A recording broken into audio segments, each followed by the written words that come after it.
ಎಲ್ಲರಿಗೂ ನಮಸ್ಕಾರ. ಕನ್ನಡ ನಾಡಿನ ಸಮಸ್ತ ಜನತೆಗೆ ವಂದಿಸುತ್ತಾ ಇಂದು ನಾವು ನಾಡಿನ ಜನತೆಗಾಗಿ ಸಾಹಿತ್ಯ ಕಲಾ ವೇದಿಕೆ ಒಳಗುಂದಿ ಹೂವಿನ ಹಡಗಲಿಯ ವರಪುತ್ರ ಬ್ರಾಂಡ್ ಚಾನೆಲ್ ವತಿಯಿಂದ ಒಂದು ಅತ್ಯಂತ ಸುಂದರವಾದಂತಹ ಒಂದು ಅದ್ಭುತ ಕಾರ್ಯಕ್ರಮವನ್ನ ಈ ನಮ್ಮ ಐತಿಹಾಸಿಕ ಪ್ರದೇಶವಾದಂತಹ ಹಂಪಿಯಲ್ಲಿ ಹಮ್ಮಿಕೊಂಡಿದ್ದೇವೆ. ಈ ಹಂಪಿಯಲ್ಲಿ ನಾವು ಇಂದು ಅತ್ಯಂತ ಅದ್ಭುತವಾದಂತಹ ಕಾರ್ಯಕ್ರಮವನ್ನು ಹಮ್ಮಿಕೊಂಡಿದ್ದೇವೆ. ಆ ಕಾರ್ಯಕ್ರಮ ಯಾವುದಪ್ಪ ಅಂತಂದ್ರೆ, ಮೊದಲನೇದಾಗಿ ಹಂಪಿಯ ಒಳನೋಟ ಕೃತಿಯ ಅವಲೋಕನ. ಇದರ ಶೀರ್ಷಿಕೆ ಅಡಿಯಲ್ಲಿ ಹಂಪಿಯ ಕಲ್ಲಿನ ಕತೆ ನಮ್ಮಯ್ಯ ಜೊತೆ. ಇದರ ಕರ್ತೃ ಎಂ ಶಿವಪ್ರಕಾಶ್, ಹಂಪಿ ಕನ್ನಡ ವಿಶ್ವವಿದ್ಯಾಲಯದ ಉಪ ಕುಲಸಚಿವರು. ಈ ಒಂದು ಅತ್ಯಂತ ಕಾರ್ಯಕ್ರಮವನ್ನ ಯಶಸ್ವಿಗೊಳಿಸಬೇಕಾಗಿ ಎಲ್ಲರಲ್ಲೂ ಕೇಳಿಕೊಳ್ತೇನೆ. ಈ ಕಾರ್ಯಕ್ರಮಕ್ಕೆ ಆಗಮಿಸಿದಂತಹ ಎಲ್ಲ ಗಣ್ಯರನ್ನ ವೇದಿಕೆಗೆ ಆಹ್ವಾನಿಸುತ್ತಿದ್ದೇನೆ. ಮೊದಲನೇದಾಗಿ ಹಂಪಿ ಕನ್ನಡ ವಿಶ್ವವಿದ್ಯಾಲಯದ ಉಪ ಕುಲಸಚಿವರಾದಂತಹ ಎಂ ಶಿವಪ್ರಕಾಶ್ ಸರ್ ಅವರು ದಯಮಾಡಿ ವೇದಿಕೆಗೆ ಬರಬೇಕಂತ ಕೇಳಿಕೊಳ್ತಿದ್ದೇನೆ, ಜೋರಾದ ಚಪ್ಪಾಳೆ ಮೂಲಕ.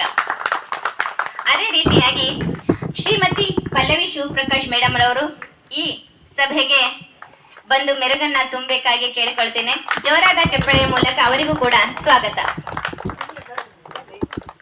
ಭೂಷಣ್ ಸರ್ ಟಿಎಂ, ಶರಣ ಸಾಹಿತ್ಯ ಪರಿಷತ್ ಅಧ್ಯಕ್ಷರು ಹಡಗಲಿ, ಇವರು ಸಹ ಈ ಕಾರ್ಯಕ್ರಮಕ್ಕೆ ಬರಬೇಕಾಗಿ ಕೇಳಿಕೊಳ್ಳುತ್ತಿದ್ದೇನೆ. ನಂತರ ಡಾಕ್ಟರ್ ಮಲ್ಲಿಕಾರ್ಜುನ್ ಮನ್ಪಡೆ, ಜಾನಪದ ವಿಶ್ವವಿದ್ಯಾಲಯದ ಪ್ರಾಧ್ಯಾಪಕರು, ಕರ್ನಾಟಕ ಸಾಹಿತ್ಯ ಅಕಾಡೆಮಿಯ ಸದಸ್ಯರು, ಇವರು ಕೂಡ ಈ ಕಾರ್ಯಕ್ರಮಕ್ಕೆ ಬರಬೇಕಾಗಿ ಕೇಳಿಕೊಳ್ಳುತ್ತಿದ್ದೇನೆ. ಹಾಗೆ ಈ ಕಾರ್ಯಕ್ರಮಕ್ಕೆ ವೆಂಕಟೇಶ್ ಬಡಿಗೇರ್ ಸರ್ ಅವರು ಆಗಮಿಸಬೇಕಾಗಿ ಕೇಳಿಕೊಳ್ಳುತ್ತೇನೆ, ಜೋರಾದ ಚಪ್ಪಾಳೆಯ ಮೂಲಕ. ಅದೇ ರೀತಿಯಾಗಿ ಜಾನಪದ ವಿಶ್ವವಿದ್ಯಾಲಯದ ಪ್ರಾಧ್ಯಾಪಕರು ಹಾಗೂ ಕರ್ನಾಟಕ ಸಾಹಿತ್ಯ ಅಕಾಡೆಮಿ ಸದಸ್ಯರಾದಂತಹ ಡಾಕ್ಟರ್ ಮಲ್ಲಿಕಾರ್ಜುನ್ ಮನ್ಪಡೆ ಸರ್ ಅವರು ಈ ಕಾರ್ಯಕ್ರಮಕ್ಕೆ ಆಗಮಿಸಬೇಕು. ದಯವಿಟ್ಟು ನಾಗಭೂಷಣ್ ಸರ್ ವೇದಿಕೆ ಮೇಲೆ ಆಗಮಿಸಬೇಕು. ಈ ಕಾರ್ಯಕ್ರಮದ ಘಟ್ಟ ಪ್ರಾರ್ಥನೆಯ ಮೂಲಕ ಈ ಕಾರ್ಯಕ್ರಮವನ್ನ ಪ್ರಾರಂಭಿಸೋಣ. ಪ್ರಾರ್ಥನೆ ರೇಣುಕಾ ಮೇಡಮ್ ಅವರಿಂದ. ವೇದಿಕೆಯ ಮೇಲಿರುವ ಎಲ್ಲ ರೀತಿ ಕಾರ್ಯಕ್ರಮದಲ್ಲಿ ಭಾಗಿಯಾಗಿರುವಂಥ ಎಲ್ಲ ಕಲಾಪ್ರೇಮಿಗಳಿಗೂ ನನ್ನ ನಮನಗಳನ್ನು ಸಲ್ಲಿಸುತ್ತಾ ಈ ಕಾರ್ಯಕ್ರಮದಲ್ಲಿ ಪ್ರಾರ್ಥನೆಯನ್ನು ಹಾಡುತ್ತೇನೆ. ಜಯ ಕರ್ನಾಟಕ ಜಯ ಕರ್ನಾಟಕ ಜಯ ಕರ್ನಾಟಕ ಮಾತೆ, ಜಯ ಕರ್ನಾಟಕ ಜಯ ಕರ್ನಾಟಕ ಜಯ ಕರ್ನಾಟಕ ಮಾತೆ. ಸುತರೆಲ್ಲ ಕೂಡಿ ಜಯ ಗೀತೆ ಹಾಡಿ ವಂದಿಪೆವು ಜನ್ಮದಾತೆ. ಸುತರೆಲ್ಲ ಕೂಡಿ ಜಯ ಗೀತೆ ಹಾಡಿ ವಂದಿಪೆವು ಜನ್ಮದಾತೆ. ಕೋಲಾರ ಚಿನ್ನ ಹಂಪೆಯು ಚೆನ್ನ, ಮೈಸೂರು ಶ್ರೀಗಂಧ ಚಂದ. ಸಾಹಿತ್ಯ ಕಲೆಯು ಸಂಸ್ಕೃತಿಯ ನೆಲೆಯು ಚೆನ್ನ, ಮೈಸೂರು ಶ್ರೀಗಂಧ ಚಂದ. ಸಾಹಿತ್ಯ ಕಲೆಯು ಸಂಸ್ಕೃತಿಯ ನೆಲೆಯು, ಆಗರವು ನಮ್ಮ ನೆಲವು, ಆಗರವು ನಮ್ಮ ನೆಲವು. ಜಯ ಕರ್ನಾಟಕ ಜಯ ಕರ್ನಾಟಕ ಜಯ ಕರ್ನಾಟಕ ಮಾತೆ. ಸ್ವಾತಂತ್ರ್ಯಕ್ಕಾಗಿ ಹೋರಾಡಿ ಮಡಿದ ಕಿತ್ತೂರ ರಾಣಿ, ಕಿತ್ತೂರ ವೀರ ರಾಣಿ. ಕೆಚ್ಚದೆಯ ಕಲಿಯು ಮೈಸೂರು ಹುಲಿಯು, ಹೆಮ್ಮೆಯದು ನಮ್ಮ ಕುಲವು. ಸ್ವಾತಂತ್ರ್ಯಕ್ಕಾಗಿ ಹೋರಾಡಿ ಮಾಡಿದ ಕಿತ್ತೂರ ವೀರ ರಾಣಿ. ಕೆಚ್ಚದೆಯ ಕಲಿಯು ಮೈಸೂರ ಹುಲಿಯು, ಹೆಮ್ಮೆಯದು ನಮ್ಮ ಕುಲವು, ಹೆಮ್ಮೆಯದು ನಮ್ಮ ಕುಲವು. ಜಯ ಕರ್ನಾಟಕ ಜಯ ಕರ್ನಾಟಕ ಜಯ ಕರ್ನಾಟಕ ಮಾತೆ. ಲಕ್ಷ್ಮೀಶರನ್ನ ನರಣಪ್ಪ ಜನ್ನ, ಮುದ್ದಣ ಹರಿಹರ ಪಂಪ. ಹಿರಿಕವಿಗಳಿಂದ ವರ ಪಡೆದು ಬಂದ ಕನ್ನಡವು ನಮ್ಮ ನುಡಿಯು. ಲಕ್ಷ್ಮೀಶರನ್ನ ನರಣಪ್ಪ ಜನ್ನ, ಮುದ್ದಣ ಹರಿಹರ ಪಂಪ ಹಿರಿಕವಿಗಳಿಂದ ವರ ಪಡೆದು ಬಂದ ಹೆಮ್ಮೆಯದು ನಮ್ಮ ನುಡಿಯು, ಹೆಮ್ಮೆಯದು ನಮ್ಮ ನುಡಿಯು. ಜಯ ಕರ್ನಾಟಕ ಜಯ ಕರ್ನಾಟಕ ಜಯ ಕರ್ನಾಟಕ ಮಾತೆ, ಸುತರೆಲ್ಲ ಕೂಡಿ ಜಯ ಗೀತೆ ಹಾಡಿ ವಂದಿಪೆವು ಜನ್ಮದಾತೆ, ವಂದಿಪೆವು ಜನ್ಮದಾತೆ, ವಂದಿಪೆವು ಜನ್ಮದಾತೆ. ಅಂತಹ ರೇಣುಕಾ ಮೇಡಮ್ ಹಾಗೂ ಸರ್ಗೆ ಧನ್ಯವಾದಗಳು. ಹಾಗೆ ಈ ಕಾರ್ಯಕ್ರಮಕ್ಕೆ ಈಗ ತಾನೇ ಆಗಮಿಸಿದಂತಹ ಜನಪದ ವಿಶ್ವವಿದ್ಯಾಲಯ ಪ್ರಾಧ್ಯಾಪಕರು, ಕರ್ನಾಟಕ ಸಾಹಿತ್ಯ ಅಕಾಡೆಮಿಯ ಸದಸ್ಯರು ಆದಂತಹ ಮಲ್ಲಿಕಾರ್ಜುನ್ ಮನ್ಪೇಡೆ ಸರ್ ಅವರಿಗೆ ತುಂಬು ಹೃದಯದ ಸ್ವಾಗತ. ಈ ಕಾರ್ಯಕ್ರಮದ ಸ್ವಾಗತವನ್ನ ಗೌರಮ್ಮ ಮೇಡಮ್ ಅವರು ನಡೆಸಿಕೊಡ್ಬೇಕಾಗಿ ಕೇಳಿಕೊಳ್ತಿದ್ದೇನೆ. ಸ್ವಾಗತವನ್ನು ಬಯಸುತ್ತೇನೆ. ಅದೇ ರೀತಿಯಾಗಿ ಈ ಒಂದು ವೇದಿಕೆಯಲ್ಲಿ ಹಸೀನರಾದಂಥ ಕನ್ನಡ ವಿಶ್ವವಿದ್ಯಾಲಯದ ಉಪಕುಲ ಸಚಿವರಾದ ಶ್ರೀಯುತ ಎಂ ಶಿವಪ್ರಕಾಶ್ ಸರ್ ಅವರಿಗೂ ಕೂಡ ನಾನು ಹೃತ್ಪೂರ್ವಕವಾದ ಸ್ವಾಗತವನ್ನು ಬಯಸ್ತೇನೆ. ಅದೇ ರೀತಿ ಅವರ ಶ್ರೀಮತಿ ಪಲ್ಲವಿ ಶಿವಪ್ರಕಾಶ್ ಸರಿಗೂ ಕೂಡ ನಾನು ಆತ್ಮೀಯ ಸ್ವಾಗತವನ್ನು ಬಯಸುತ್ತೇನೆ. ಅದೇ ರೀತಿಯಾಗಿ ಈ ಒಂದು ವೇದಿಕೆಯಲ್ಲಿ ಗಣ್ಯಮಾನರಾಗಿರ್ತಕ್ಕಂಥ ಶ್ರೀಯುತ ಮಲ್ಲಿಕಾರ್ಜುನ್ ಸರ್ ಅವರಿಗೂ ನಾನು ಆತ್ಮೀಯ ಸ್ವಾಗತವನ್ನು ಬಯಸ್ತಾ ಇದ್ದೇನೆ. ಅದೇ ರೀತಿಯಾಗಿ ಮಕ್ಕಳ ಸಾಹಿತ್ಯ ಪರಿಷತ್ ಅಧ್ಯಕ್ಷರಾದ ಶ್ರೀಯುತ ವೆಂಕಟೇಶ್ ಬಡಗೇರ್ ಸರ್ ಅವರಿಗೂ ಕೂಡ ನಾನು ಆತ್ಮೀಯ ಸ್ವಾಗತವನ್ನು ಬಯಸುತ್ತೇನೆ. ಅದೇ ರೀತಿಯಾಗಿ ಹಂಪೆಯ ಒಳನೋಟ ಕೃತಿ ಅವಲೋಕನ ಕಾರ್ಯಕ್ರಮಕ್ಕೆ ತಮ್ಮೆಲ್ಲರಿಗೂ ಆತ್ಮೀಯ ಆದರ ಪ್ರೀತಿಪೂರ್ವಕವಾಗಿ ಸ್ವಾಗತಿಸುತ್ತೇನೆ. ಹಂಪಿ ಎಂದರೆ ಕೇವಲ ಕಲ್ಲಿನ ನಗರವಲ್ಲ, ಅದು ಕನ್ನಡಿಗರ ಹೆಮ್ಮೆ, ವಿಜಯನಗರ ಸಾಮ್ರಾಜ್ಯದ ವೈಭವ, ಕಲೆ, ಸಾಹಿತ್ಯ, ಸಂಸ್ಕೃತಿ ಮತ್ತು ವಾಸ್ತುಶಿಲ್ಪದ ಜೀವಂತ ಸಾಕ್ಷಿಯಾಗಿದೆ. ಇಂಥ ಐತಿಹಾಸಿಕ ಹಂಪೆಯ ಒಳನೋಟವನ್ನು ಸಾಹಿತ್ಯದ ಮೂಲಕ ಓದುಗರಿಗೆ ಪರಿಚಯಿಸುವ ಅಮೂಲ್ಯ ಕೃತಿಯನ್ನು ರಚಿಸಿದ ಲೇಖಕರಾದ ಶ್ರೀಯುತ ಎಂ ಶಿವಪ್ರಕಾಶ್ ಅವರಿಗೆ ಮತ್ತೊಮ್ಮೆ ಮೊಗದೊಮ್ಮೆ ಹೃದಯಪೂರ್ವಕ ಅಭಿನಂದನೆಗಳನ್ನು ಸಲ್ಲಿಸ್ತಾ ಇದ್ದೇನೆ. ಒಳ್ಳೆಯ ಪುಸ್ತಕ ಮನುಷ್ಯನಿಗೆ ಉತ್ತಮ ಸ್ನೇಹಿತ, ಉತ್ತಮ ಗುರು ಮತ್ತು ಜೀವನದ ದಾರಿದೀಪವಾಗಿರ್ತದೆ. ಅಂಥ ಒಂದು ಉತ್ತಮ ಕೃತಿ ಅವಲೋಕನದಲ್ಲಿ ಇಂದು ನಾವು ಒಂದೇ ವೇದಿಕೆಯಲ್ಲಿ ಎಲ್ಲರೂ ನಾವು ಸೇರಿರುವುದರಿಂದ ಸಾಹಿತ್ಯಾಸಕ್ತರಿಗೂ ಸಾಹಿತ್ಯದ ಮೇಲಿನ ಪ್ರೀತಿ ಪ್ರತೀಕವಾಗಿದೆ ಅನಿಸ್ತಾ ಇದೆ. ಇಂದಿನ ಕಾರ್ಯಕ್ರಮದಲ್ಲಿ ಭಾಗವಹಿಸಿರುವ ಎಲ್ಲ ಸಾಹಿತಿಗಳು, ಕವಿತ್ರಿಯರು ತಮ್ಮ ಅಮೂಲ್ಯವಾದ ವಿಚಾರಗಳನ್ನು ಹಂಚಿಕೊಳ್ಳಲಿದ್ದಾರೆ. ಅವರ ಅನುಭವ, ಅಭಿಪ್ರಾಯ ಮತ್ತು ಸಾಹಿತ್ಯದ ಒಳನೋಟಗಳು ನಮ್ಮೆಲ್ಲರ ಜ್ಞಾನವನ್ನು ಶ್ರೀಮಂತಗೊಳಿಸಲಿ ಎಂದು ಆಶಿಸುತ್ತಾ ಎಲ್ಲರಿಗೂ ಮತ್ತೊಮ್ಮೆ ಹೃದಯಪೂರ್ವಕವಾದಂಥ ಸ್ವಾಗತವನ್ನು ಬಯಸುತ್ತೇನೆ.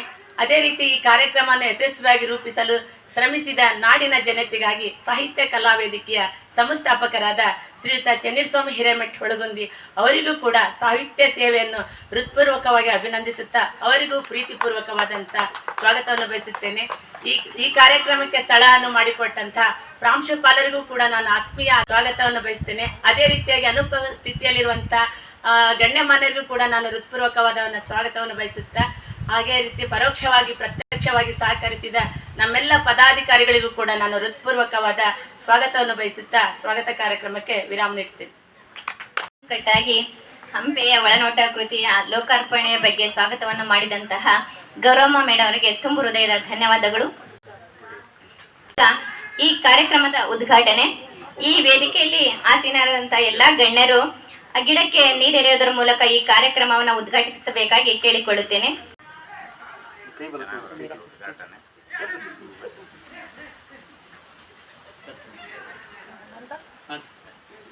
ಸುಂದರವಾದಂತಹ ಕಾರ್ಯಕ್ರಮ ಹಂಪೆಯ ಒಳನೋಟ ಹಾಗೂ ಕೃತಿಯ ಲೋಕಾರ್ಪಣೆ ಮತ್ತು ಹಂಪೆಯ ಕಲ್ಲಿನ ಕತೆ ನಮ್ಮೆಯ ಜೊತೆ ಅಂತಕ್ಕಂಥ ಈ ಒಂದು ಕಾರ್ಯಕ್ರಮವನ್ನು ಶ್ರೀ ವೆಂಕಟೇಶ್ ಬಡಿಗೇರ್ ರವರು ಪ್ರಾಸ್ತಾವಿಕ ನುಡಿಯಲಿದ್ದಾರೆ. ಸರ್, ತಮಗೆ ಈ ವೇದಿಕೆ. ಸಾಹಿತ್ಯ ಕಲಾ ನಾಡಿನ ಜನತೆಗಾಗಿ ಸಾಹಿತ್ಯ ಕಲಾ ವೇದಿಕೆ ಇದು ವರಪುತ್ರ ಬ್ರ್ಯಾಂಡ್ ಚಾನಲ್ ಅಂತೇಳಿ ಒಂದು ವಿನೂತನವಾಗಿರ್ತಕ್ಕಂಥ ಚಾನಲನ್ನು ಶ್ರೀಯುತ ಚನ್ನವೀರ ಸ್ವಾಮಿ ಅವರು ತಮ್ಮ ಹಲವಾರು ಆಕಾಂಕ್ಷೆಗಳನ್ನು ಮೈದುಂಬಿಕೊಂಡು ಮಾಡಿದಂಥ ಒಂದು ಚಾನಲ್ ಇದು. ಈ ಚಾನೆಲ್ ಒಂದು ಉತ್ತಮವಾದಂಥ ಕಾರ್ಯಗಳನ್ನು ಮಾಡುವುದರ ಮೂಲಕ ಅದು ನಾಡಿನ ಸಂಸ್ಕೃತಿ ಮತ್ತು ಭಾವನೆಗಳನ್ನು ಹಿಡಿದಿಟ್ಟುಕೊಳ್ಳುವಂಥ ಕೆಲಸವನ್ನು ಈ ಒಂದು ಕಾರ್ಯಕ್ರಮ ಮಾಡ್ತದೆ. ಈ ಕಾರ್ಯಕ್ರಮ ಮೊಟ್ಟ ಮೊದಲ ಬಾರಿಗೆ ಅವರ ಊರಿನಲ್ಲೇ ಒಳಗುಂದಿಯಲ್ಲಿ ಪ್ರಾರಂಭವಾಯಿತು. ಬಹಳ ವಿನೂತನವಾದಂತಹ ಲವಲವಿಕೆಯಾಗಿರ್ತಕ್ಕಂತಹ ಭಾವನೆಗಳನ್ನೆಲ್ಲ ಮೈಗೂಡಿಸಿಕೊಂಡು ಒಮ್ಮೆಲೆ ತನ್ನ ಭಾವನೆಗಳನ್ನು ಹೂವಾಗಿ ಅರಳಿಸಿದಂಥ ಸಮಯ ಅದು ಒಳಗುಂದಿಯಲ್ಲಿ ಬಹಳಷ್ಟು ಮಹಿಳೆಯರು ಕೂಡ ಭಾಗವಹಿಸಿದ್ದು ನಿಜವಾಗಲೂ ಬಹಳ ಖುಷಿಯಾಗ್ತಕ್ಕಂಥ ವಿಚಾರ.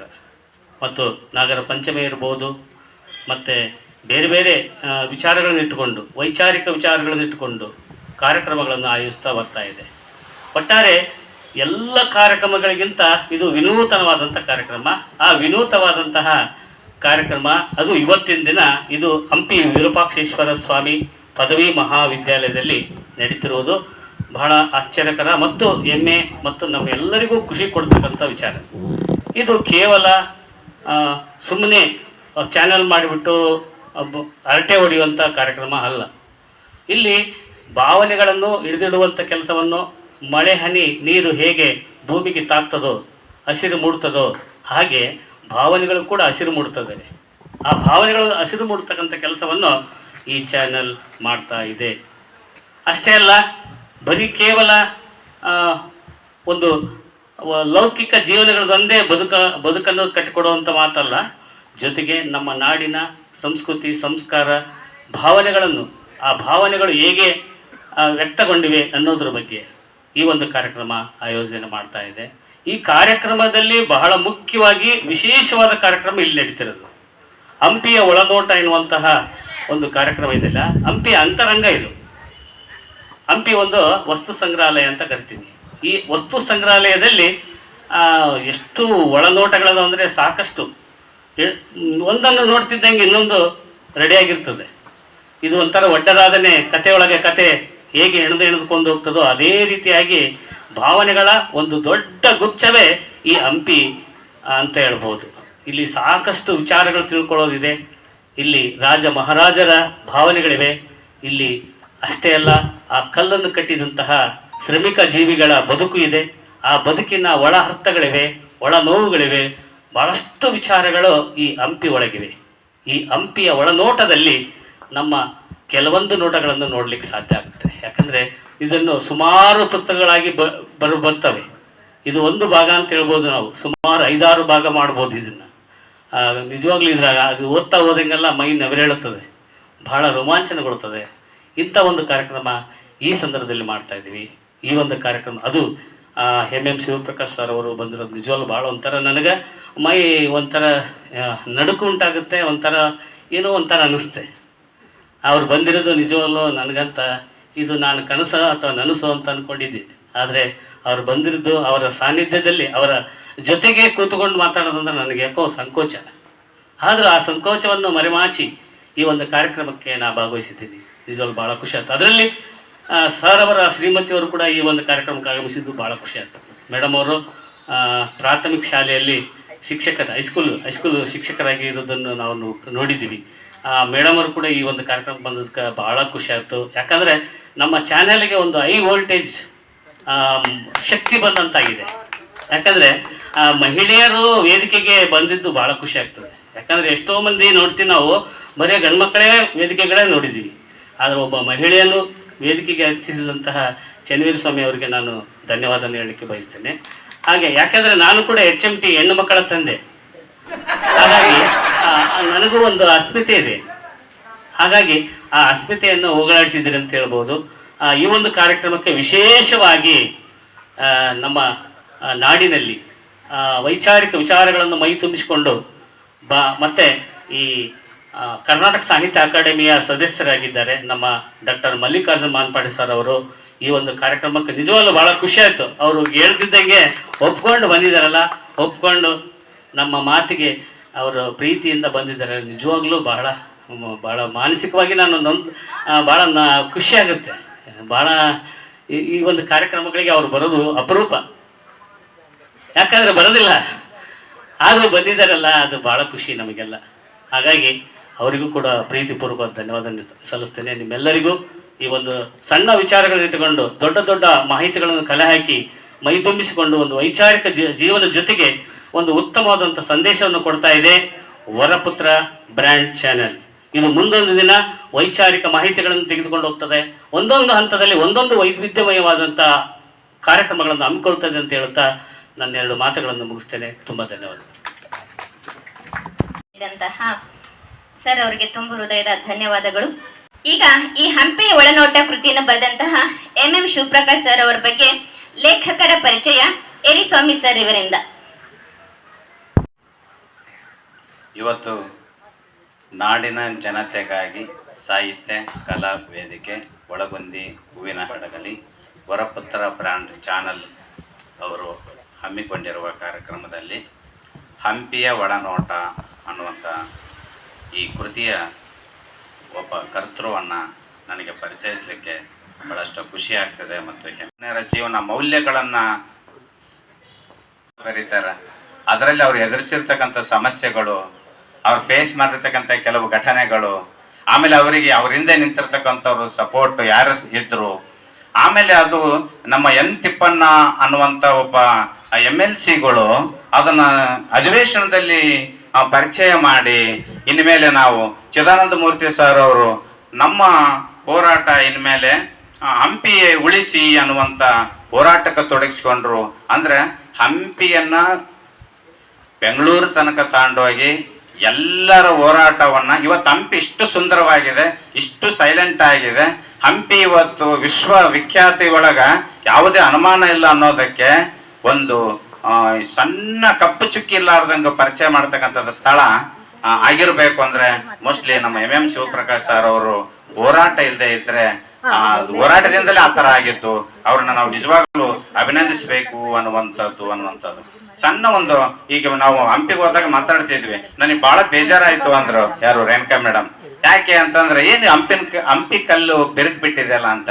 ಈ ಸರ್ ಇದು 1992 ಎಷ್ಟರಲ್ಲೇ ಹಂಪಿ ಕಲ್ಲು ಬಿರುಕು ಅಂತ ಒಂದು ಪತ್ರಿಕೆ ಬರೆದಾಗ ಇಡೀ ಸ್ಟೇಷನ್ಗೆಲ್ಲ ಓಡಾಡಿ ಅವರು ತಮ್ಮನ್ನ ಇದು ಮಾಡ್ತಾರೆ. ಆ ಥರ ಹೋರಾಟದ ಬರಹಗಳು ಅಲ್ಲಿ ಇತ್ತು ಅನ್ನುವಂಥದ್ದು. ಇಲ್ಲಿ ಹಕ್ಕ ಬಕ್ಕ ಅದಕ್ಕೆ ಅದರಲ್ಲಿ ಏನು ಆಡ್ಬೇಕು ಅಂತ ಆಟ ತೋರಿಸೋದ್ರೆ ಕೃಷ್ಣದೇವರಾಯ ಅದ್ರ ಮೇಲೆ ಆಟ ಆಡಿಸಿ ಹೋಗಿಬಿಡ್ತಾರೆ. ಆ ಆಟ ಆಡಿಸಿದ್ದ ಒಳನೋಟಗಳನ್ನ ಇವತ್ತು ಹಿಡಿದಿಟ್ರು ಯಾರು? MM ಶಿವಪ್ರಕಾಶ್ ಸರ್ ಅವರು.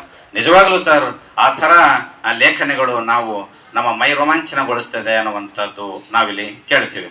ಇದು ಸಾಂಸ್ಕೃತಿಕ ರಾಜಧಾನಿ ಹಂಪೆ ಅಂತ ಕರಿತೀವಿ. ಇಲ್ಲಿ ನನಗೂ ಇದು ಮಾಡ್ತಾರೆ ಅವ್ರು, ಏನು ಸಾಂಸ್ಕೃತಿಕ ರಾಜಧಾನಿ ಹಂಪೆ ಮತ್ತು ಆದಿಮಾನವ ನೆಲೆ ಅಂತ ನಾನೊಂದು 2 ಅದನ್ನು ಓದ್ಕೊಂಡಿದ್ದೆ ಅನ್ನುವಂಥದ್ದು. ಇವತ್ತಿನ ಆಧುನಿಕ ಸಡಗರದಲ್ಲಿ ಆಧುನಿಕ ಈ ಎಡಬೆಳಂಗಿ ಒಳಗ ಬಹಳಷ್ಟು ಆದಿಮಾನವನ ಇದೇನಾಯ್ತು ಬದುಕು ಮತ್ತು ಆ ನೆಲೆಗಳನ್ನ ಕಂಡುಕೊಂಡು ಒಂದು ಕೃತಿಯಲ್ಲಿ ಬರ್ಕೊಟ್ಟಂತ ವಿಶಾಲ ಮನೋಭಾವನೆ, ಅಷ್ಟೇ ತಾಳ್ಮೆ ಸ್ವರೂಪ ಇದು ನಮಗೆ ನೋಡಿದ್ರೆ ಗೊತ್ತಾಗತ್ತೆ. ಸಾರ್ ನೋಡಿದ್ರೆ ಗೊತ್ತಾಗತ್ತೆ. ನಾನು ಬುದ್ಧಂದು ಬಹಳ ಕಥೆಗಳು ಓದಿದ್ದೆ, ಬುದ್ಧ ಬಹಳ ತಾಳ್ಮೆ ಅಂತ. ನನಗೆ ಈಗ ಅರ್ಥ ಆಕೈತಿ ಬುದ್ಧ ಇನ್ನೊಬ್ರು ಇಲ್ಲಿದ್ದಾರೆ ಅಂತ. ನಿಜವಾಗ್ಲು ಆ ಥರ ನನಗೆ ಅಷ್ಟು ಶಾಂತಿ ಸ್ವಭಾವದ ಒಬ್ಬ ವ್ಯಕ್ತಿಯನ್ನ ನಾನು ನೋಡಿದೆ ಅನ್ನುವಂಥದ್ದು. ಈ ರಾಮಾಯಣ ಕಾಲದ ಆ ಕಿಷ್ಕಿಂದೆ ಅನ್ನುವಂಥದ್ದು, ಇಲ್ಲ ರಾಮ ಸುಗ್ರೀವರ ವಾಲಿ ಇದು ವಿಜಯನಗರ ಸಾಮ್ರಾಜ್ಯ, ಈ ಪಂಪನೆಲ, ಕರ್ನಾಟಕ ದೇಶ, ಇವೆಲ್ಲ ಪರಿಚಯ ಮಾಡಿಕೊಡೋದಕ್ಕಿಂತ ಅವ್ರು ಬಹಳ ಚೆನ್ನಾಗಿ ಇದು ಮಾಡ್ತಾರೆ. ನಾವು ಅಲ್ಲಿ ಹಂಪಿಗೆ ಹೋದಾಗ ಕೆಲವರು ಹೇಳಿದ್ರು, ನಮ್ಮ ಚನ್ನವೀರ ಸ್ವಾಮಿಯವರೇ ಹೇಳಿದ್ರು, ಇಲ್ಲಿ ನೋಡ್ರಿ ಯಾರು ಒಂದು ಕಲ್ಲಿನ ಮೇಲೆ ಒಬ್ಬರು ಹೆಸರು ನೋಡ್ರಿ ಅಂದ್ರು. ಯಾರು ಹೆಸರು ಬರ್ಕೊಳ್ಳಲ್ಲ ಹಂಪಿ ವಿರೂಪಾಕ್ಷೇಶ್ವರ ಮುಂದೆ. ಅಂತ ಹರಿಹರನೇ ಇದು ರಗಳೆಗಳು ಬರಿಬೇಕಾದ್ರೆ ಆತನ ಹೆಸರು ಬರ್ಕೊಳ್ಳಿಲ್ಲ, ಹಂಪಿ ವಿರೂಪಾಕ್ಷೇಶ್ವರ ಅಂತ ಬರದ. ಅದನ್ನ ಕಂಡು ಬಾಲಕ ಪ್ರಾಥಮಿಕ ಶಾಲೆಯಲ್ಲಿ ಹಂಪಿಗೆ ಬಂದ್ರಲ್ಲ, ಅವಾಗ ಅವ್ರದ್ದು ಯೋಚನೆ ಶಕ್ತಿ ಮತ್ತು ಅವ್ರ ಕಣ್ ದೃಷ್ಟಿ, ದೂರದೃಷ್ಟಿ ಅಥವಾ ದಿವ್ಯ ದೃಷ್ಟಿ ಅಂತೀವಿ, ಆ ದಿವ್ಯ ದೃಷ್ಟಿಯಿಂದಲೇ ಅವರೆಲ್ಲ ಆ ಕ್ಯಾಪ್ಚರ್ ಮಾಡ್ಕೊಂಡು ಆ ಕಣ್ಣೊಳಗೆ ಸೆರೆ ಹಿಡ್ಕೊಂಡು ಅವರು ಒಂದು ಪ್ರಬಂಧ ಬರೆದ್ರು. ಆ ಪ್ರಬಂಧ ಧಾರವಾಡದ ಆಕಾಶವಾಣಿಯಲ್ಲಿ ಬಹಳಷ್ಟು ಅದು ಪ್ರಸಿದ್ಧಿ ಆಯಿತು ಅನ್ನುವಂಥದ್ದು ತಮ್ಮ ಅನುಭವದ ಮಾತುಗಳಲ್ಲಿ ಹೇಳ್ಕೊಂಡಿದ್ದಾರೆ. ಹೀಗಾಗಿ ಸಣ್ಣ ಮಕ್ಕಳು ಇರ್ಬೇಕಾದ್ರೆ ಅವರು ಅಲೆ ಹಂಪಿ ಪ್ರಕಾಶರಾಗ್ಬಿಟ್ಟಿದ್ರೇನು ಅನ್ನುವಂಥದ್ದು. ಅದಕ್ಕೆ ಅವರು ಲೆಕ್ಚರರ್ಸ್ ಎಲ್ಲ ಅವ್ರು ಪಾಠ ಕೇಳ್ಬೇಕಾದ್ರೆ ಎಷ್ಟು ಆಸಕ್ತಿ ಇತ್ತು ಅನ್ನುವಂಥದ್ದು ಹೇಳ್ತಾರೆ. ಅಲ್ಲಿ ತ್ರಿಲೋಕ್ ಸರ್ ಅನ್ನುವಂಥವ್ರು ಪಾಠ ಮಾಡ್ಬೇಕಾದ್ರೆ ಅವ್ರನ್ನ KD ರಾಯ ಅಂತ ಕರಿತಿದ್ರು. ನಾನು KD ರಾಯ ಅಂತ ಯಾಕೆ ಬಳಸ್ಯಾರ ಇಲ್ಲಿ? KD ಅಂತ ಅಲ್ಲ, ಅದು KD ಅಂದ್ರೆ ಕೃಷ್ಣ ದೇವರಾಯ ಅಂತ, ಆ ಅರ್ಥದಲ್ಲಿ ಅವ್ರನ್ನ ಬಳಸ. ಅವಾಗ ನಮಗೆ ಬಹಳ ಆಸಕ್ತಿ ಇತ್ತು ಅಂತ ಅರ್ಥ. ಆಮೇಲೆ ಸಾರನ್ನ ನಾನು ಪರಿಚಯ ಮಾಡೋಕ್ಕಿಂತ ಸಾರನ್ನ ಯಾಕೆ ಪರಿಚಯ ಮಾಡ್ಬೇಕಂದ್ರೆ ಸಾರು ವ್ಯಕ್ತಿತ್ವ ಎಂಥದ್ದು ಅನ್ನೋದಕ್ಕೆ ಡಾಕ್ಟರ್ ಎಂ ಚಿದಾನಂದ ಮೂರ್ತಿ ಅವರ ಜೊತೆ ಕಳೆದಿರ್ತಕ್ಕಂಥದ್ದು. ಕನ್ನಡ ಅಲ್ಲಿ ಇದು ಶಾಸ್ತ್ರಿ ಅಂತವ್ರು ಇದು ಚಂದ್ರಶೇಖರ್ ಶಾಸ್ತ್ರಿ ಸರ್ ಅಂತ ಬರ್ತಾರೆ. ಚಂದ್ರಶೇಖರ್ ಇವರು ಯಾರು ಸರ್, ಇದು ಚಂದ್ರಶೇಖರ್ ಕುಲಪತಿ ಅವರು ಕಂಬಾರ್ ಸರ್ ಅವರು ಬರ್ತಾರೆ. ಅಂದ್ರೆ ಈ ತರ ಎಲ್ಲ ವ್ಯಕ್ತಿಗಳ ಒಡನೋಟ ಅವ್ರಿಗೆ ಇತ್ತು ಅನ್ನುವಂಥದ್ದು. ಆಮೇಲೆ ನೋಡ್ರಿ, ಅವ್ರಿಗೆ ಇನ್ನೂ ಬಹಳ ಪ್ರಭಾವ ಬೀರುತ್ತೆ ಏನು ಅಂದ್ರೆ, ಹಂಪಿ ಅವ್ರನ್ನ ಹೆಂಗ್ ಕರಿತಿತ್ತು ಅನ್ನೋದಕ್ಕೆ ಸೈಕಲ್ ತಗೊಂಡ್ ಬರ್ಲಿಕ್ಕೆ ಕರಿತಿತ್ತು ಅವ್ರನ್ನ. ಬೈಸಿಕಲ್ ರ್ಯಾಲಿ ಅಂತ ಮಾಡಿದ್ರು ಅವರು. ಆ ಬೈಸಿಕಲ್ ರ್ಯಾಲಿ ಮಾಡಿ ಹಂಪಿಗೆ ಬಂದ್ರು. ಅಂದ್ರೆ ನಾವ್ ಇಲ್ಲೇದಿಲ್ಲ ಹಂಪಿಗೆ ಬರಕ್ ನಾವು ಸುತ್ತಮುತ್ತಲ ಜನ ಬಹಳ ಯೋಚನೆ ಮಾಡ್ತೀವಿ. ಹಿರಿಯಾಡಗಳಿಂದ ಇದಕ್ಕೆ ಹಂಪಿಗೆ ಬೈಸಿಕಲ್ ಅಲ್ಲಿ ಬಂದ್ರು ಅಂತಂದ್ರೆ ಅವರು ಎಷ್ಟು ಇದಿರ್ತದೆ. ಆಮೇಲೆ ಅವರೆಲ್ಲ ಹೇಳ್ತಾರೆ, ಚಿತ್ರನಟರು ಅಶೋಕರ ಜೊತೆಗೆ ಇದ್ದೆ, ಕೊಟ್ರಸ್ವಾಮಿ ಮಠದಲ್ಲಿ ನಾನು ಇಲ್ಲೇ ಉಳ್ಕೊಂಡಿದ್ದೆ ಅಂತ. ಆಮೇಲೆ ಇಲ್ಲಿ ಹಂಪಿ ವಿಶ್ವವಿದ್ಯಾಲಯ ಈಗ ನಾವೆಲ್ಲ ಬಹಳಷ್ಟು ಗೌರವದ ಆದಿತ್ಯ ಮಾಡಿದ್ರು. ನಾವೆಲ್ಲ ಒಂಥರ ಆ ಖುಷಿಗೆ ಅಪಾರವಾಗಿತ್ತು ಅನ್ನುವಂಥದ್ದು. ಹೆಂಗೆ ನಮ್ಮ ಇವರು ಯಶಸ್ವಿ ಅವ್ರು ಬರ್ತಾರೆ, ಇರಬೇಕು ಇರುವಂತೆ ತೊರೆದು ಸಾವಿರ ಚಿಂತೆ ಮಳೆ ಸುರಿದು ಹಗುರ ಆಗೋ ಮುಗಿಲಿನಂತೆ. ನಾವ್ ಹಂಗ ಆಗ್ಬಿಟ್ಟಿದ್ವಿ, ನಮ್ಮ ಎಲ್ಲ ಭಾವನೆಗಳು ಹಗುರ ಆಗ್ಬಿಟ್ಟಿತ್ತು. ಆ ತರದ ಆದಿತ್ಯ ಕೊಟ್ರಲ್ಲ ಆ ಯೂನಿವರ್ಸಿಟಿಗೆ ಇವರು ಒಬ್ಬ ಉಪಕುಲ ಸಚಿವರಾಗಿ ಬಂದ್ರು. ಅಂದ್ರೆ ಒಬ್ಬ ಶ್ರೇಷ್ಠ ಉಪಕುಲ ಸಚಿವರು. ಅಂತವ್ರ ಜೊತೆಗೆ ನಾವ್ ಇರ್ಲಿಕ್ಕೆ ಬಹಳಷ್ಟು ಖುಷಿ ಆಗ್ತದೆ ಅನ್ನುವಂಥದ್ದು. ಪರಿಚಯ ಮಾಡ್ಲಿಕ್ಕೆ ಕೂಡ ನನ್ನ ಅದೃಷ್ಟ ಅಂತ ನಾನು ಅನ್ಕೊಂಡಿದ್ದೀನಿ ಅನ್ನುವಂಥದ್ದು. ಯಾಕೆಂದ್ರೆ ಇಲ್ಲಿ ಇಂಥ ಒಂದು ಕ್ಷೇತ್ರದಲ್ಲಿ ಅವರು ಉದ್ಯೋಗವನ್ನ ತಗೊಂಡ್ರು ಅನ್ಲಿಲ್ಲ, ಆ ಸ್ಥಾನ ಇವರನ್ನ ಕರೆದು ಕೂರಿಸಿತು ಅನ್ನುವಂಥದ್ದು. ಯಾಕಂದ್ರೆ ಹಂಪಿ ವಿರೂಪಾಕ್ಷೇಶ್ವರ ಯಾವತ್ತಿಗೂ ನಾವು ಕೇಳಿದ್ದನ್ನು ಕೊಡಲ್ಲ, ಅದು ಯಾರಿಗೆ ಬೇಕಾಯ್ತು ಅವ್ರನ್ನ ಕರೆದು ಕೂಡಿಸ್ತದೆ. ಮೋಸ್ಟ್ಲಿ ಅದು ಆ ಸ್ಥಾನಕ್ಕೆ ಸಾರ ಬೇಕಾಗಿತ್ತೇನೋ, ಅದಕ್ಕೆ ಅವ್ರನ್ನ ಕರೆದು ಕೂಡಿಸ್ತೇನೋ ಅನ್ನುವಂಥದ್ದಕ್ಕೆ ನಾನು ಅವ್ರಿಗೆ ಹೇಳ್ತಿದ್ದೇನೆ. ಹಾಗಾಗಿ ಅವ್ರನ್ನ ಚಂದ್ರಶೇಖರ್ ಶಾಸ್ತ್ರಿ, ಚಂದ್ರಶೇಖರ್ ಕಂಬಾರ್ ಅಥವಾ ಈ ತರಂಗ ಪತ್ರಿಕೆಯವರು ಅಥವಾ ಪ್ರಜಾವಾಣಿ ಪತ್ರಿಕೆಯವರು, ವಿಜಯ ಕರ್ನಾಟಕ ಪತ್ರಿಕೆಯವರು, ಇವತ್ತೇನು ಬರ್ತಾ ಇದೆಯಲ್ಲ ಹಂಪಿ ಟೈಮ್ಸ್ ಅನ್ನುವಂಥ ಪತ್ರಿಕೆ ಅವ್ರನ್ನೇ ಬಂದು ನಾವು ಹಂಪಿ ಟೈಮ್ಸ್ ಪತ್ರಿಕೆಯಲ್ಲಿ ಸರ್ ಬಹಳ ಓದ್ತೇವೆ. ಎಷ್ಟು ಮೆಚ್ಚುಗೆಗಳು ಅಂತ ಹೇಳಿದ್ರೆ ಭರಪೂರಿತ, ಅಷ್ಟು ಮೆಚ್ಚುಗೆಗಳು ಅವ್ರ ಬಗ್ಗೆ ಬರಿತಾ ಇದ್ದಾವು ಅಂತದ್ದು. ಇವ್ರಿಗೆ ನಾವು ನಿಜವಾಗ್ಲೂ ಅಭಿನಂದಿಸಬೇಕು ಅನ್ನುವಂಥದ್ದು. ಇವ್ರನ್ನ ನಾವು ಅದಕ್ಕೆ ಇಲ್ಲಿ ಹಂಪಿ ಹರಿಹರ ಶಿವಪ್ರಕಾಶ್ ಸರ್, ಹಂಪಿ ರಾಘವಂಕ ಶಿವಪ್ರಕಾಶ್ ಸರ್ ಅಂತೇಳಿ ಕರೆದ್ರು ನಾವು ತಪ್ಪೇನಲ್ಲ.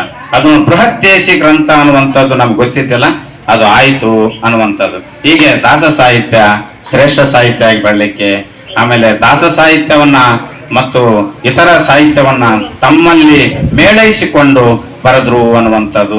ನೋಡಿ ಎಂತೆಂಥ ವ್ಯಕ್ತಿಗಳು, ರಾಬರ್ಟ್ ಬ್ರೂಸ್ ಅನ್ನುವಂಥ ವ್ಯಕ್ತಿಯನ್ನು ಪರಿಚಯ ಮಾಡಿಕೊಡ್ತಾರೆ. ಆಮೇಲೆ ಮೊಸಳೆಯ ಗುಡ್ಡ ಅಂತ ನಮ್ಗೆ ಗೊತ್ತಿದ್ದಿಲ್ಲ, ಅದನ್ನ ಪರಿಚಯ ಮಾಡಿಕೊಡ್ತಾರೆ. ಆಮೇಲೆ ಇಲ್ಲಿ ಕ್ಯಾಪ್ಟನ್ ನೋಬೋಲ್ಡ್ ಅನ್ನುವಂಥ ವ್ಯಕ್ತಿಯನ್ನು ಪರಿಚಯ ಮಾಡಿಕೊಡ್ತಾರೆ. ಆಮೇಲೆ ನಮ್ಮ ಸುತ್ತಮುತ್ತಲ ಪ್ರದೇಶ ನಮ್ಗೆ ಏನು ಗೊತ್ತಿದ್ದಲ್ಲ, ಕಮಲಾಪುರ, ಬುಕ್ಸಾಗರ, ಕಾರಿಗನೂರು, ಕುಡತಿನಿ, ಸಂಗನಕಲ್ಲು, ಈ ತರ ಯಾವ ಆದಿಮಾನವನ ನೆಲೆ ಅಂತ ಗೊತ್ತಿತ್ತು ಅಷ್ಟೇ. ಅದು ಯಾಕೆ ಆದಿಮಾನವನ ನೆಲೆ ಅಂತ ಗೊತ್ತಿದ್ದಿಲ್ಲ. ನಾವೆಲ್ಲ ಆಧುನಿಕ ಸಡಗರದಲ್ಲಿ ನಾವು ಬ್ಯುಸಿ ಆಗಿಬಿಟ್ಟಿದ್ವೇನೋ. ಬಟ್ ಆ ಲೋಕದೊಳಗ ಇದ್ದು ಈ ಲೋಕದಲ್ಲಿ ಈ ಕೃತಿಯನ್ನು ಬರ್ಕೊಟ್ಟ ಮಹಾನ್ ಸಾಧಕರು ಎಂ ಶಿವಪ್ರಕಾಶ್ ಸರ್. ನಿಜವಾಗ್ಲೂ ನಿಮ್ಗೆ ಅಭಿನಂದನೆಗಳನ್ನ ಸಲ್ಲಿಸುತ್ತಾ ನಿಮ್ಮನ್ನ ಪರಿಚಯ ಮಾಡಿ, ನಮ್ಗೆ ಇವತ್ತು ಸರ್ ಜೊತೆಗೆ ಮೇಡಮ್ ಅವರು ಬಂದಿದ್ದಾರೆ, ಶಿವಪ್ರಕಾಶ್ ಪಲ್ಲವಿ ಶಿವಪ್ರಕಾಶ್ ಸರ್ ಮೇಡಮ್ ಅವರು. ನಿಜವಾಗ್ಲೂ ಮೇಡಮ್ ನೀವು ಅವ್ರಿಗೆ ಸಹಕಾರ ಕೊಟ್ಟಿರೋದ್ರಿಂದಲೇ ಇವತ್ತು ಈ ಸಾಧನೆ ಮಾಡಕ್ ಸಾಧ್ಯ ಆಯ್ತು. ಮತ್ತು ಅವ್ರ ಮಗ ಇವತ್ತು ಒಬ್ಬ ಶಕ್ತಿಯುತವಾದಂತ ಎದುರಿಗೆ ವಿವೇಕಾನಂದ ನಿಂತಂಗೆ ಆಗಿತ್ತು ನನಗೆ. ಅಲ್ಲಿ ನಿಂತಾಗ ನೋಡಿದ್ದೆ ನಾನು. ನಿಜವಾಗ್ಲು ಆ ತರದ ವ್ಯಕ್ತಿತ್ವ ನೀವು ಬೆಳೆಸ್ಕೊಂಡಿದ್ದೀರಿ, ಹೀಗೆ ಬೆಳೆಸ್ಕೊಳ್ರಿ. ಇಂಥ ಲೇಖಕರ ಪರಿಚಯ ಮಾಡ್ಕೊಳ್ಳಿಕ್ ನನಗೆ ನಿಜವಾಗ್ಲೂ ಅದೃಷ್ಟವಂತ ಅಂತ ಹೇಳ್ತಾ ನಾನು ಮಾತುಗೆ ವಿದಾಯ ಹೇಳ್ತಿದ್ದೀನಿ. ಜೈ ಹಿಂದ್, ಜೈ ಕರ್ನಾಟಕ.